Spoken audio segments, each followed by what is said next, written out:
موقع جس موضوع کی مناسبیت سے ملا ہے وہ ہے اصول پاکستان کے مقاصد۔ ہم لوگ نہ قومی نہ عوامی ہیں ابھی تک، ہم لوگ نہ قومی نہ عوامی ہیں ابھی تک، انگریز کے حامی ہیں ابھی تک، 50 برس ہو چکے ہیں مگر افسوس اس ملک میں آثار غلامی ہے ابھی تک۔ صدر علی کار آئے میں آپ کو تحریک کے اوراق کی سیر کرواتا ہوں۔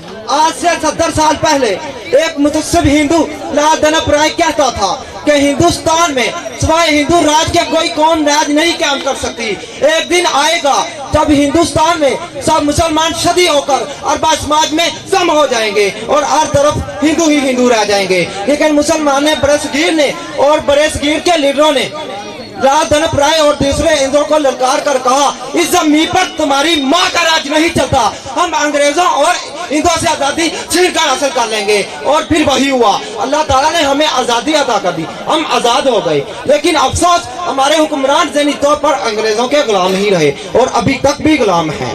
قول شاعر وہ 313 تھے تو لرزتا تھا زمانہ، آج ہم کروڑوں ہیں تو کرتے ہیں غلام۔ صدر علی کار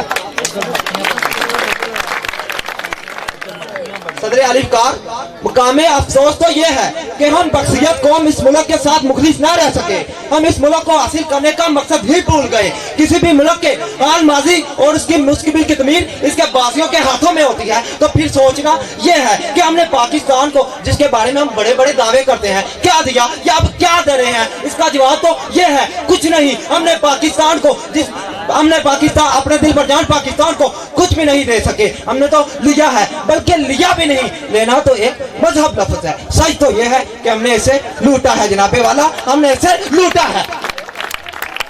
ایک شخص جو خود اپنے گھر کو لوٹتا ہے وہ اپنی بہتری کی کیا امید کر سکتا ہے؟